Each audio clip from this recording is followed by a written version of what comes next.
বিসমিল্লাহির রহমানির রহিম। প্রিয় ভাই ও বোনেরা, আসসালামু আলাইকুম ওয়া রাহমাতুল্লাহ। তোমরা সবাই কেমন আছো? আশা করি পবিত্র মাহে রমজান উপলক্ষে সবাই অনেক ভালো থাকবে। আমিও তোমাদের দোয়ায় অনেক ভালো আছি। বন্ধুরা, আজকে আবার চলে এসেছি তোমাদের সাথে মজাদার রান্না আর টুইস্ট ইসলামিক গল্প নিয়ে। বন্ধুরা, যারা যারা এখনও আমার চ্যানেলটা সাবস্ক্রাইব করোনি তারা অবশ্যই সাবস্ক্রাইব করে দিবে এবং লাইক কমেন্ট শেয়ার করে দিবে। বন্ধুরা, তোমাদের জন্য অনেক কষ্ট করে ভিডিও বানাই, তাই তোমরা দেরি না করে আমার এই চ্যানেলটা সাবস্ক্রাইব করে দিয়ে আমার পাশে থেকো। আর বন্ধুরা, তোমরা কীরকম গল্প চাও আমাকে অবশ্যই কমেন্টে জানাবে। আমি তোমাদের জন্য ওই ধরনের গল্প নিয়ে হাজির হয়ে যাব। আর আমার এই স্বপ্নার রান্নাঘরেই তোমরা দুইটা টুইস্ট পাবে। একটা হচ্ছে মজাদার রান্না আর আরেকটা হচ্ছে শিক্ষণীয় মজাদার ইসলামিক গল্প।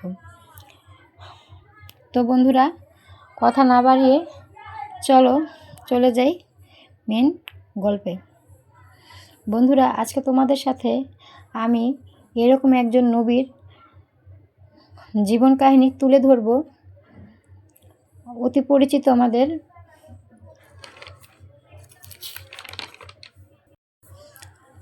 সবার প্রিয় নবী হজরত আইয়ুব আলাইহিস সালাম। আমাদের প্রিয় নবী হজরত আইয়ুব আলাইহিস সালামের জীবন কাহিনী নিয়ে তোমাদের সাথে আজকে আমি একটা গল্প শেয়ার করব। তো বন্ধুরা, চলো কথা না বাড়িয়ে চলে যাই গল্পে। হজরত আইয়ুব আলাইহিস সালাম ছিলেন আল্লাহর অত্যন্ত প্রিয় এক নবী। তিনি অনেক ধন সম্পদ, সুস্থ দেহ এবং সুন্দর পরিবার নিয়ে সুখের জীবন কাটাচ্ছিলেন। কিন্তু আল্লাহ তাকে পরীক্ষা করতে চাইলেন। এক এক করে তার সব সম্পদ নষ্ট হয়ে গেল। তার সন্তানরাও ইন্তেকাল করলেন। এত কষ্টের পরও তিনি আল্লাহর বিরুদ্ধে কোনো অভিযোগ করলেন না। তিনি শুধু বলতেন,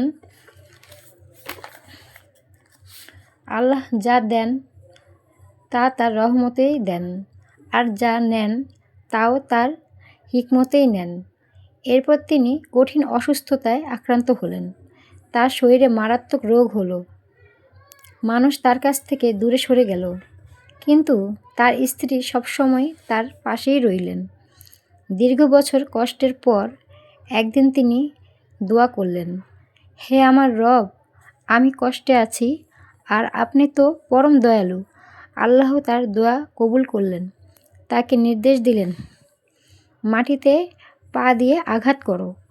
তখন তিনি মাটিতে পা দিয়ে আঘাত করল, আর তখন সেখান থেকে ঝর্ণা বের হলো। সেই পানি দিয়ে গোসল ও পান করার পর তিনি সম্পূর্ণ সুস্থ হয়ে গেলেন। আল্লাহ তাকে আগের চেয়েও বেশি সম্পদ ও সন্তান দান করলেন।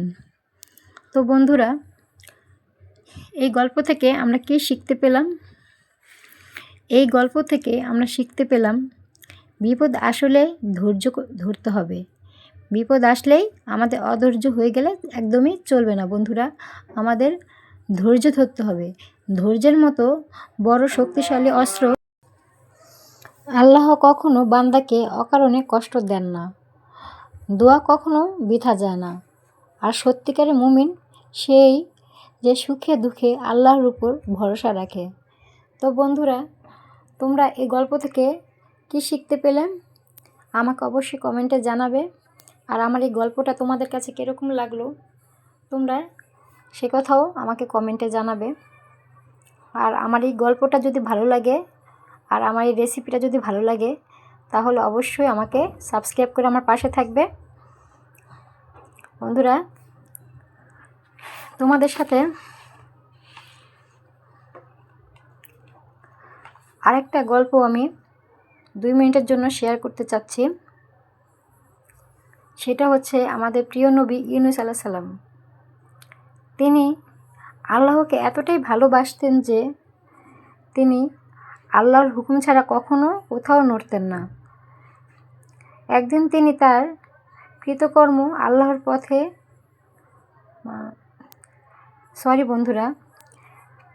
একদিন আমাদের প্রিয় নবী ইউনুস সাল্লাল্লাহু আলাইহি সাল্লাম সকল ইহুদিকে আল্লাহর পথে ডাকলেন, কিন্তু তারা তার কথাই শুনতো না।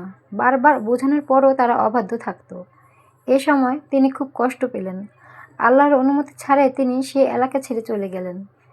একটি জাহাজে উঠে সমুদ্রের দিকে হঠাৎ রওনা দিলেন। হঠাৎ সমুদ্রে ঝড় শুরু হলো। জাহাজ ডুবে যাওয়ার মতো অতিক্রম। তখন সিদ্ধান্ত হলো, যার কারণে এই বিপদ তাকে জাহাজ থেকে ফেলে দিতে হবে। লটারিতে 3 বারই হজরত ইউনুস আলাইহিস সালামের নাম আসলো।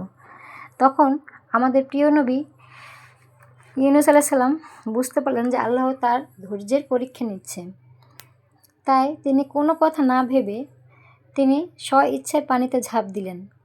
কিন্তু তাকে বড় একটা মাছ গিলে ফেলেছিল। তোমরা নিশ্চয়ই জানো বন্ধুরা, এই গল্পটা আমি আরেকবারও শেয়ার করেছিলাম তোমাদেরকে। তারপর আজকে একটু সময় আছে বলে আমি আবার বলছি, যারা যারা শোনোনি আজকে আমার এই গল্পটা মন দিয়ে শোনো। বন্ধুরা, আমি আজকে ভিডিওটা আর বেশি লং করব না, কারণ আমার রেসিপিটা রান্না হয়ে গেছে। বাকি যতটুকু গল্প আছে কালকে শেয়ার করব। কালকে অবশ্যই তোমরা আমার ভিডিওটা দেখবে। আর আমার এই ভিডিওতে তোমরা রান্না আর গল্প, হাদিস সব শুনতে পাবে, সব শিক্ষণীয় জিনিস। তাই তোমরা আমার চ্যানেলটা ভালো লাগলে অবশ্যই সাবস্ক্রাইব করবে, লাইক কমেন্ট শেয়ার করে আমার পাশে থাকবে বন্ধুরা। তোমাদের ভালোবাসা পেলে আমি সামনের দিকে এগিয়ে যাব। তাই আশা করছি তোমরা অবশ্যই আমাকে সাপোর্ট করবে, আমার পাশে থাকবে। আর আমার গল্পগুলো কেমন লাগলো তাও আমাকে কমেন্টে জানাবে, আর আমার রেসিপিগুলো কেমন হয়েছে তাও আমাকে কমেন্টে জানাবে। এখন পবিত্র রমজান মাস চলছে, তাই আমি কিছু ইফতারি তোমাদের সাথে শেয়ার করলাম বন্ধুরা। আজকে এই পর্যন্তই। ধন্যবাদ সবাইকে।